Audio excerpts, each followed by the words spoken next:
ce sera sur la paternité, en méditant sur la première lecture que nous avons entendue. Je fais une petite parenthèse. Je dois dire que je suis très heureux de célébrer cette Eucharistie avec mes frères prêtres, de voir cette belle esplanade qui a été faite il y a juste quelques mois, qui vient d'être inaugurée le 15 juin dernier. Alors, il y en a qui n'entendent pas au fond de la terrasse. Je transmets l'information. Est-ce que vous m'entendez? Oui. Ah ben, c'est bon? On est devant, oui. Alors, ce que je voudrais dire, c'est que la paternité est un lieu de bénédiction et aussi de dépouillement. Alors, comme certains sont peut-être fatigués d'avoir marché, ou le soleil un peu, j'annonce le plan.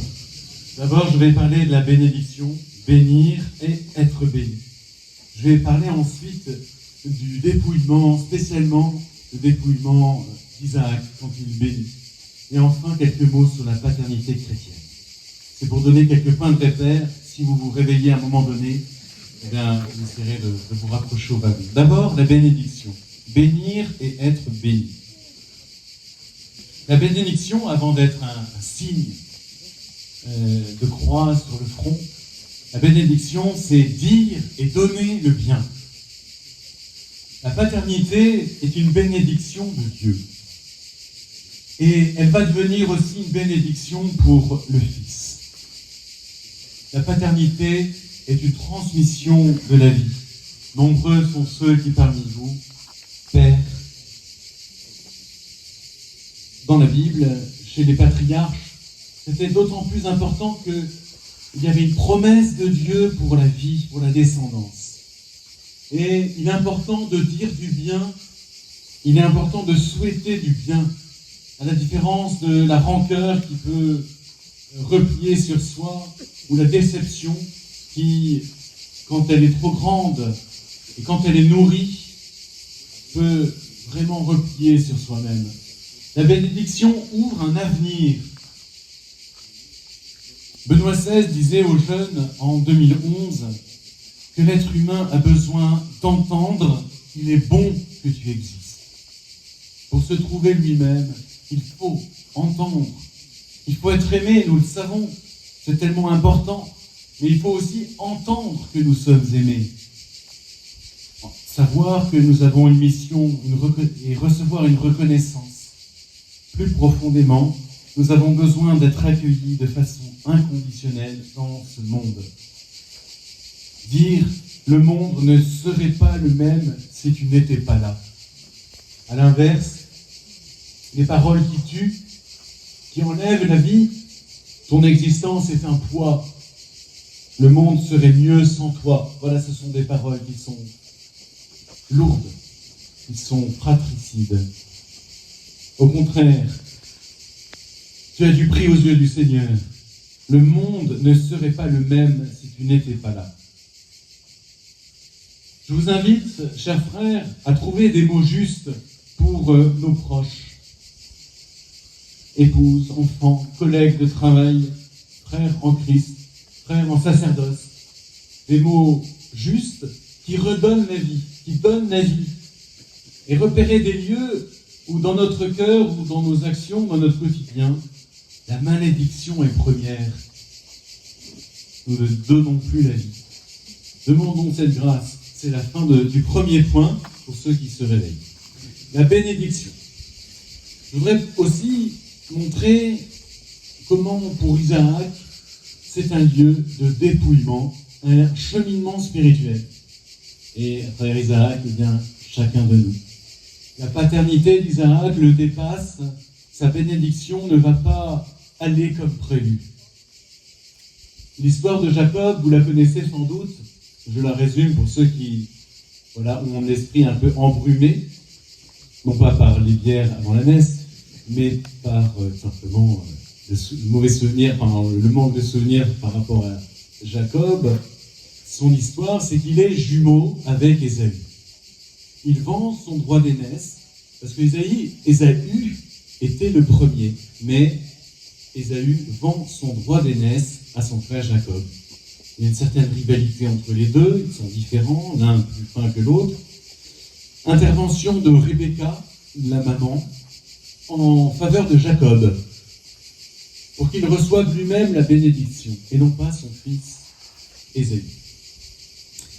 Ainsi, Jacob va devenir le fils héritier.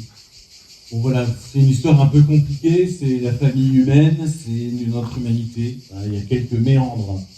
Alors voilà que Isaac, le papa, donne sa bénédiction. Sa bénédiction, elle marche, elle va être donnée entièrement, mais ce n'est pas sur le fils qu'il pensait, c'est sur un autre, sur le deuxième, qui en fait aux yeux de Dieu est premier. Voilà. Isaac devient alors instrument de la volonté divine, sans tout comprendre. C'est là où c'est intéressant, car le père, cette figure si belle d'Isaac, le père devient pauvre devant ce qu'il a à faire, devant l'œuvre de Dieu. La vie qu'il donne le dépasse, il ne maîtrise pas tout. En revanche, Isaac ne va pas revenir en arrière. Une fois qu'il a donné sa bénédiction, quand Ésaü va revenir, bon là c'était pas dans la lecture, on peut pas lire toute la Bible d'un coup, mais Ésaü va dire, si, bénis-moi quand même. Non, j'ai déjà donné ma bénédiction, donc c'est le fils Jacob qui a tout reçu, si j'ose dire. Alors, donc, Isaac ne revient pas en arrière. Ce qui est donné est plus grand que lui, c'est la bénédiction de Dieu, finalement. Et l'œuvre de Dieu se fait. La Bible ne cesse de le dire d'ailleurs, et c'était chanté dans le psaume à propos de Jacob, et puis dans un passage d'Isaïe que je vous lis, c'est Jacob que j'ai choisi, c'est Dieu qui parle. C'est Jacob dont j'ai fait mon héritage. Ne crains pas, je t'ai appelé par ton nom, tu as dû prier à mes yeux, et je t'aime. Écoute-moi Jacob, je t'ai appelé. Voilà comment on parle Dieu. Ça veut dire que c'est l'œuvre de Dieu qui s'est faite à travers cette bénédiction, on pourrait dire ratée, en tout cas étonnante, avec un rebondissement inattendu. C'est Dieu qui est la source et c'est Dieu qui est le maître de l'histoire. Cela s'appelle la providence. Alors, d'ailleurs, petite parenthèse, Isaac l'avait vécu quand il était enfant. Il avait demandé à son père Abraham, qui avait reçu l'ordre donc, de sacrifier son fils, où est l'agneau pour l'Holocauste? Et Abraham avait répondu, Dieu pourvoit. Et ça s'appelle donc la providence. Ainsi, la paternité d'Isaac est comme dépouillée. Et c'est un chemin de sainteté. Alors voilà, j'en arrive à ma troisième partie sur la paternité chrétienne. À travers les aléas de l'existence, c'est Dieu qui est le maître de la vie. C'est Dieu qui est le maître de l'existence et de l'histoire. Chacune de nos existences. C'est Dieu qui nous trace un chemin. Alors qu'être homme, vous êtes tous des hommes, je crois, à peu près, sur cette place, peut être vu facilement comme un déploiement de la force, de la puissance, de la maîtrise, voire même du gain. C'est dans la vulnérabilité de son cœur que va pouvoir se transmettre la vie spirituelle. La vulnérabilité du cœur de l'homme qui devient un lieu de vie, un lieu de présence de Dieu. Les épreuves de la vie ne manquent pas et vous les portez, soit dans votre corps, soit dans votre cœur, soit quand vous portez votre frère à côté de vous. Nous pouvons avoir la tentation de démissionner devant les épreuves qui nous accablent. Et je vous invite en ce jour à regarder les épreuves, les lieux d'échec qui font peur, que l'on veut cacher, comme des passages de Dieu et des opportunités. La paternité, oui, dépouille quelque part, car c'est pour faire place à l'autre. La paternité devient capacité d'agir pour l'autre, pour le bien, en alliance avec Dieu. Oui, vraiment en alliance avec Dieu, et pas seulement tout seul. Les dépossessions de la vie ont une grande fécondité. Chers hommes, pères, époux, frères dans le sacerdoce, je vous invite à embrasser la pauvreté intérieure comme un chemin de sainteté à l'imitation du Christ.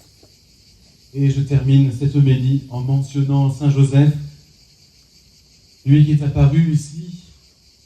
La Vierge Marie d'ailleurs, comme Saint Joseph, ont choisi l'été pour apparaître. Ils aiment bien la chaleur, sans doute. Ça leur rappelle la Terre Sainte, les cigales, peut-être.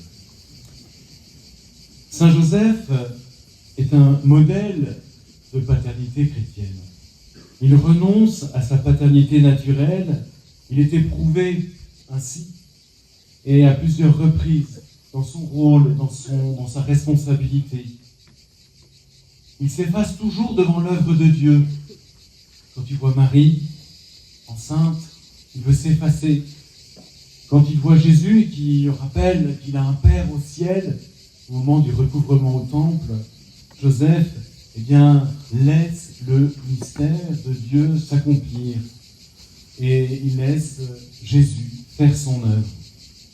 Le dépouillement des saints ouvre à Dieu et à la fécondité.